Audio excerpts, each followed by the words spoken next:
हाजिर है हाजिर है हाजिर है हाजिर है हाजिर है हाजिर है लब्बैक लब्बैक लब्बैक या रसूल अल्लाह लब्बैक लब्बैक। बिस्मिल्लाहिर्रहमानिर्रहीम अल्हम्दुलिल्लाहि वकफ़ा व सलामुन अला हबीबिहिल मुस्तफ़ा अम्मा बाद।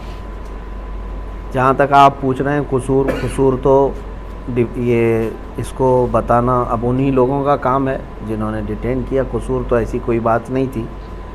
जुमा था, जुमा की नमाज के लिए जामा मस्जिद में आने का मैंने पहले से ऐलान किया था। ये तो पूरे सोशल मीडिया पे सबको पता है। आज 17 जून 2022 जुमा का दिन, और सबको ये भी पता है कि हमने जो है ना काउंटर कार करने के लिए, काउंटर डिबेट के लिए जो एक साधु पाखंडी जिसने हुजूर पाक सल्लल्लाहु ताला अलैहि वसल्लम और इस्लाम के ख़िलाफ़ बहुत सारे जहर बका है, और आज के दिन वो आने की बात किया था। तो अगर आता और डिबेट करना चाहता तो हम हाजिर थे, लेकिन ये बात भी तय थी कि उसको पुलिस ने हाउस अरेस्ट किया था और बाकी चीज़ यहाँ पर ऐसी कोई सिचुएशन नहीं थी। लेकिन हम अपने वादे के मुताबिक जुमा में हाजिर रहे। जुमा के बाद जब निकल करके जाने लगे तो बहुत सारे लोग जो चाहने वाले हैं मिलने के लिए आए, भीड़ लगाए, और उस भीड़ से हम लोग निकल करके जाने लगे तो पुलिस वालों ने कहा कि हम आपको छोड़ते हैं। और पुलिस वालों ने कहा कि इस भीड़ को हटाते हटाते फिर वहाँ नीचे आने के बाद शायद किसी ने नारे वगैरह लगाए, लेकिन वो नॉर्मल नारे थे, नारे तकबीर, नारे रिसालत, किसी भी आलिम के आने जाने पर लोग जैसे हमारे यहाँ लगाते। उतने पर उन्होंने कहा कि आप थोड़ी देर थाने में आइए। थोड़ी देर के बाद थोड़ी देर होते होते उनकी जितनी एजेंसियाँ थीं सबके ज़रिए से उन्होंने तफ्तीश करके अभी रात के तकरीबन 2 बजे हम लोगों को छोड़ दिया और कहा कि आप जा सकते हैं, कोई चीज़ नहीं है। उनको जो कुछ भी मालूमात करनी थी वो सब मालूमात कर लिया उन्होंने। उसमें कई एजेंसियां आईं, अपनी अपनी रिपोर्ट उन लोगों ने की है, लेकिन अल्हम्दुलिल्लाह कोई तकलीफ़ नहीं है, कोई ऐसी बात नहीं है कि टॉर्चर हो या हरेसमेंट हो, ऐसी कोई चीज़ नहीं है अल्हम्दुलिल्लाह। मुफ्ती और साहब बाकी जी हाँ, ये सवाल एक ज़रूर बनता है कि नारों की जहाँ तक बात है, पिछले जुमे को जब 10 तारीख थी 10 जून को, तो एक पूरा हंगामा बरपा हुआ था। नहीं मालूम कि कौन लोग थे जो जामा मस्जिद की सीढ़ियों पे आके ऐसा कर गए, और ये वीडियो तो पहले ही से यति नरसिंहानंद सरस्वती की आ रही थी। देखिए तो आज अचानक नारे कैसे हुए? और ये बात का भी पता था कि यति नरसिंहानंद सरस्वती हाउस अरेस्ट हो गया, नहीं आ रहा। हाँ, फिर देखिए पिछले जुम्मा का तो मुझे मालूम नहीं है क्या चीज़ हुई थी, कौन लोग आए थे, उस पर तो मुझे पता नहीं। लेकिन इस जुम्मा तो हमने ना किसी को लोगों को बुलाया था, बल्कि हमारी उस वीडियो में मौजूद भी है। हमने ऐलानन कहा था कि मैं तन्हा जा रहा हूँ, मैं अकेला जाऊँगा। लोग जो आने वाले थे मैंने उनको भी मना किया, किसी को आने की ज़रूरत नहीं है, हम देखेंगे इंशाअल्लाह जो भी होगा। और बाद में नारे कैसे लगे? नारे तो देखिए कोई भी एक बड़े आलिम आते हैं या जिससे लोग मोहब्बत करते हैं, वो जब आते जाते हैं तो नारे लगते हैं, बहुत कॉमन चीज़ है, आपको भी पता है। जब भी कभी जो है ना कोई भी आपके यहाँ आलिम आएंगे तो उनको जो पहली मर्तबा लोग देखते हैं तो नारा लगाते हैं, लेकिन वो नारे तो कॉमन है, हमारे इस्लामिक नारे हैं। और ये मस्जिद के अंदर में नहीं हुए, मस्जिद से बाहर आ जाने के बाद जब मैं जा रहा था तब नारे लगे होंगे, बस इतनी सी बात है और कोई बात नहीं हुई। कोई वायलेंस नहीं हुआ और ना ही कोई हमने डिस्टर्बेंस किया है वहाँ पर। कोई ऐसी चीज़ नहीं है कि शांति को भंग किया हो, ऐसी कोई चीज़ ना हुई है, कुछ भी नहीं। हाँ, लेकिन इतनी बात ज़रूर है कि मुझे 12 घंटे के बाद अगर किसी बात की तकलीफ़ है तो ये दज्जाली मीडिया की है, जिन्होंने मतलब रिपोर्टिंग ऐसी की है गलत अंदाज में कि यहाँ डिस्टर्बेंस के लिए आए थे, फिर पुलिस ने वो किया, ये किया। ये 4 कदम पहले ही यही जज हैं, यही वकील हैं, यही सब कुछ है। इनके ऊपर जो है कार्रवाई क्यों नहीं होती है? जो जहर फैलाते हैं जो मीडिया के कुछ लोग, अभी तो हमारे अंदर बातचीत चल रही है, वो लोग हमारे लिए जो सवालात हैं वो कर रहे हैं, उससे पहले तो यहाँ न्यूज़ चल रही है। आप कुछ करेंगे क्या इस तरह की मीडिया के लिए, या कुछ नोटिस जिन्होंने आज आपके लिए काफ़ी प्रोपेगेंडा चलाया और अभी भी कुछ मेन स्ट्रीम चैनल्स के ऊपर चल रहा है कि आपकी गिरफ्तारी हो गई और आप यहाँ माहौल को ख़राब करने आए थे, क्या कुछ आपकी तरफ से कोई नोटिस वगैरह कानूनी तौर पर? हम करेंगे, हम लीगल अंदाज में जाएंगे इनके ख़िलाफ़, क्योंकि हमारे देश के लिए अब सबसे बड़ा नुकसानदेह कोई चीज़ है तो यही लोग हैं अभी सबसे ज़्यादा। अगर ये लोग ये मुर्गे लड़ाने का नहीं बंद करेंगे और ये इस तरह का जहर फैलाना बंद नहीं करेंगे तो ये पूरे लोगों को पकड़ पकड़ करके कुछ होने वाला नहीं है। यही सारे लोग माहौल क्रिएट करवाते हैं, एक कम्युनिटी या फिर एक समुदाय के ख़िलाफ़ जहर भरना, ये सब तो पूरा इनका मीडिया का चल रहा है। हम इंशाल्लाह इसके लिए भी लीगल अंदाज में जाएंगे। मौलाना, जामा मस्जिद आने से पहले क्या किसी सरकर्दा शख्सियात से कोई बात हुई थी या कोई ज़िम्मेदारों से बात हुई थी यहाँ, या कुछ एहतजाज को लेकर के? नहीं, हमारा ना ये एहतजाज था, ना प्रोटेस्ट था, ना हमारा वहाँ कुछ बयान होना था। हमको तो वहाँ पर प्रेजेंट रहना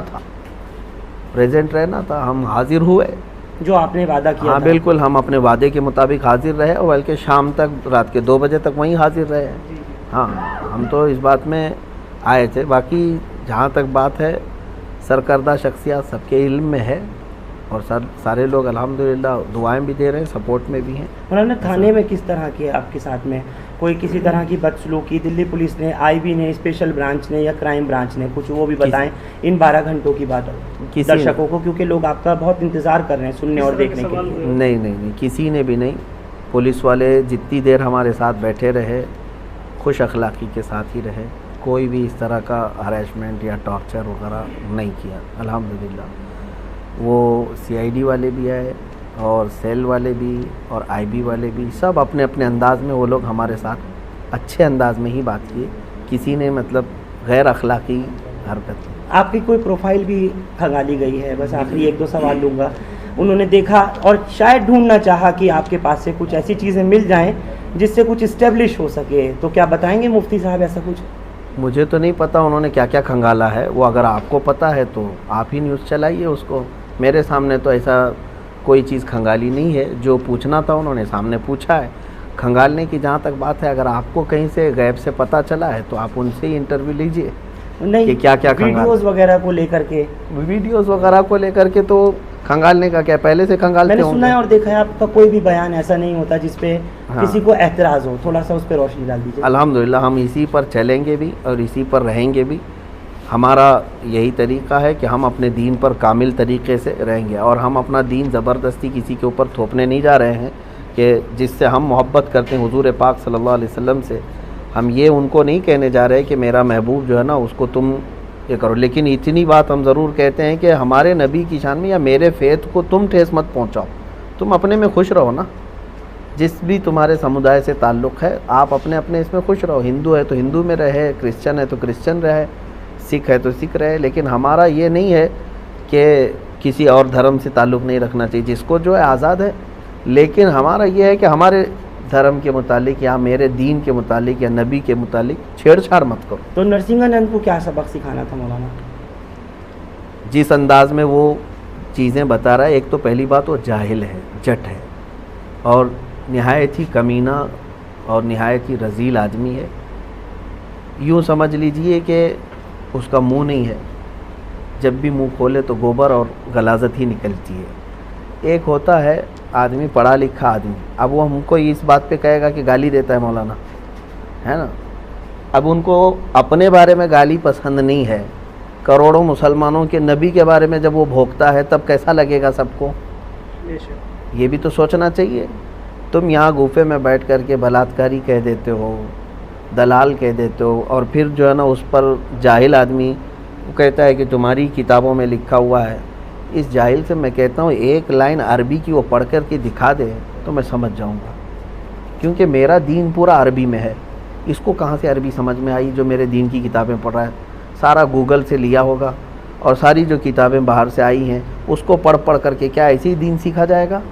मेरे दीन को अगर समझना है तो क्या वो बुखारी शरीफ पढ़ा है, क्या वो मुस्लिम शरीफ पढ़ा है, क्या वो तिरमिज़ी पढ़ा है? मेरे नबी के सारे अखलाक किरदार महफूज है। ये तो जो है ना एक अंग्रेज़ की लिखी हुई किताब को लेकर के वो बवाल मचा रहा है।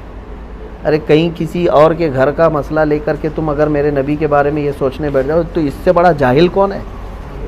हम तो यही बताना चाहते हैं। इसके पीछे कोई प्रोपेगेंडा या कुछ बिल्कुल प्रोपेगेंडा साजिश लग रही है सरकारों की, चाहे वो यूपी सरकार हो या फिर केंद्र सरकार हो, मोदी योगी की? अब ये सारी चीज़ें देखो, खामोश रहना और इन तमाम मामलात पे चुप्पी साधे रहना, ये भी तो एक मसला है ना कि इन तमाम चीज़ों पर हम तो बार बार यही कहते हैं कि जहाँ से गलाजत निकल रही उसको रोक दो तो बाकी सब शांति। न किसी को प्रोटेस्ट करने की ज़रूरत है, न किसी को डिबेट करने की ज़रूरत है। क्यों भाई, इतने सालों से क्या हम रोज़ डिबेट करने के लिए निकल रहे हैं क्या? कहीं हम रोज़ चैलेंज करने जा रहे हैं या चैलेंज एक्सेप्ट करने जा रहे हैं? जब इधर से कोई चीज़ आती है तो फिर काउंटर या जवाब देने की किसी की तो जिम्मेदारी है। अब ये लोग कहते हैं, जैसे पुलिस वाले हों या ज़िम्मेदार लोग, कहते मौलाना वो पागल है, वो मूर्ख है, बेवकूफ़ है, उसको छोड़ दो।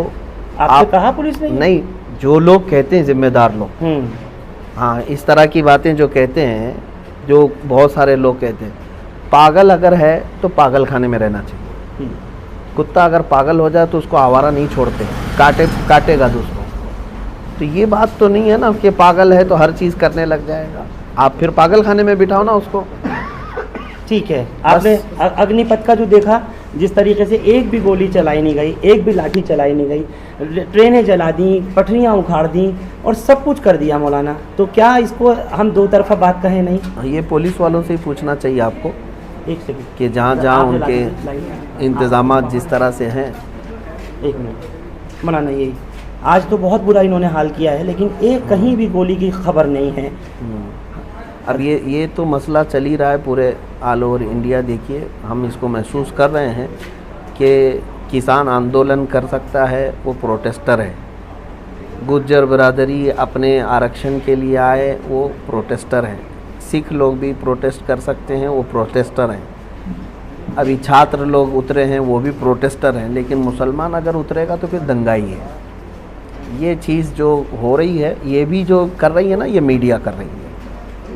इसकी भी दोषी मीडिया है। मैं अब इसका ब्लेम जो है ना किसी और के ऊपर नहीं डाल रहा हूँ, मीडिया बना करके इस तरह दिखाती है। दोनों चीज़ें तो आप ही के हाथ में है ना। एक तो वो प्रोटेस्ट बता रहे और एक को दंगा बता रहे, ये सारी चीज़ें, जबकि दोनों वही चीज़ चल रही है। जिन लोगों ने अभी रात तक आपको बाहर लाने में मदद की, कुछ उनको कहना मैं बहुत बहुत उनका शुक्रगुजार हूँ। और ख़ास तौर पर उन बच्चों का जो दोपहर 2 बजे से लेकर के रात 2 बजे तक 12 घंटे मैं भी खाया नहीं था, वो भी खाए नहीं, बगैर ऐसे ही खड़े रहे बाहर। मैं उन बच्चों से बड़ी मोहब्बत के साथ शुक्रगुजारी पेश करता हूँ। और जितने लोग भी वहाँ खड़े थे, जो भी कोशिशें की हैं, अल्लाह ताला सबको जज़ा।